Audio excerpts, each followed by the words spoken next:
Dimitar Pantev na vijana wake, na tunajua Simba imekuwa katika historia nzuri ya kufanya vizuri kwenye CAF Champions League ikiwa inaishia robo finali mara nyingi. Kwa kikosi ambacho kiko Simba, kwa kocha ambaye wako naye, unaona Simba wakiweza kufanya makubwa zaidi msimu huu kwenye CAF Champions League? Na wenyewe bado Simba wanapaswa kufanya kazi ya ziada. Wanapaswa kufanya kazi ya ziada. Kwa sababu nafikiri wangebaki vile vile kama walivyomaliza msimu uliopita. Wanafika fainali ya shirikisho.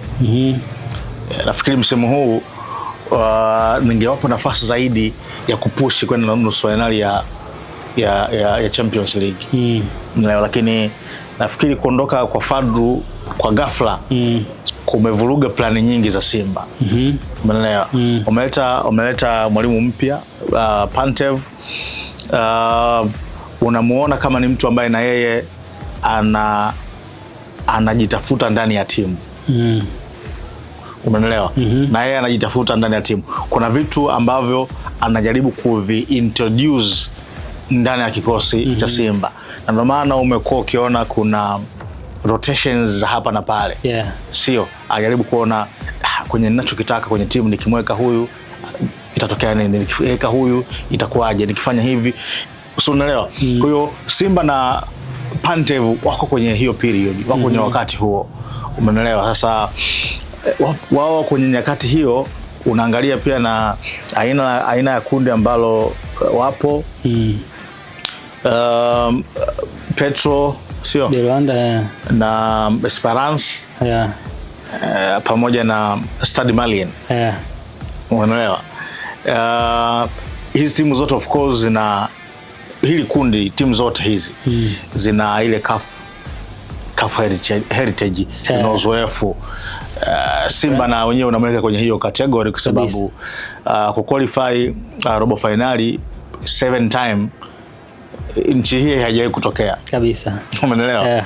Hiyo ni record ya Simba. Kwa hiyo Simba hiyo sasa inaweza kuwa kama ni advantage, pamoja na hizo changamoto ambazo tunaziona kwa Pantev kwamba kuwa yuko kwenye kati za kujenga timu, lakini Simba wana hiyo heritage ya kwenye CAF ambayo sometimes wanaweza wakaitembelea ikawasaidia.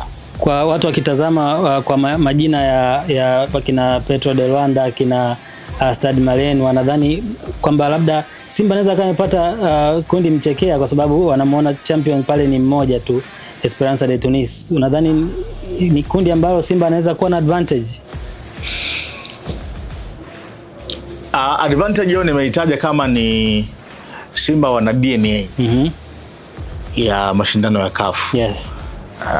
Ndio maana sometimes unaweza usione kama wana timu nzuri sana.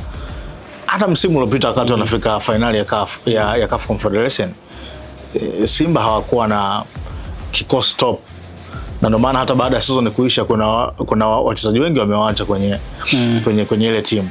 Lakini ambacho Simba kinawapush always ni ile DNA ya mashindano ya CAF. So hiyo inaweza ikawasaidia Simba. Lakini ukiniambia kwamba wako ni kundi mchekea, no, I don't believe kama wapo kwenye kundi mchekea, kwa sababu Petro ni timu shindani, ni timu ambayo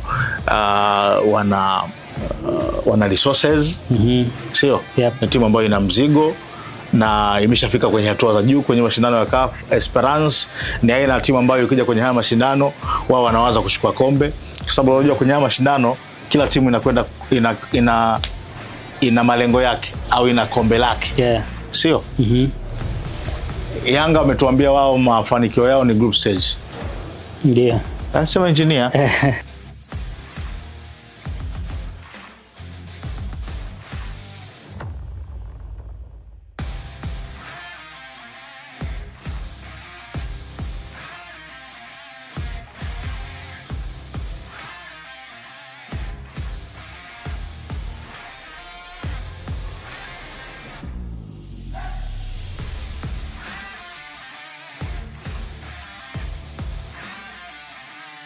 Hulioni kama ni kundi jepesi, na wenyewe Simba kuna kazi kubwa ambayo wanapaswa kuifanya.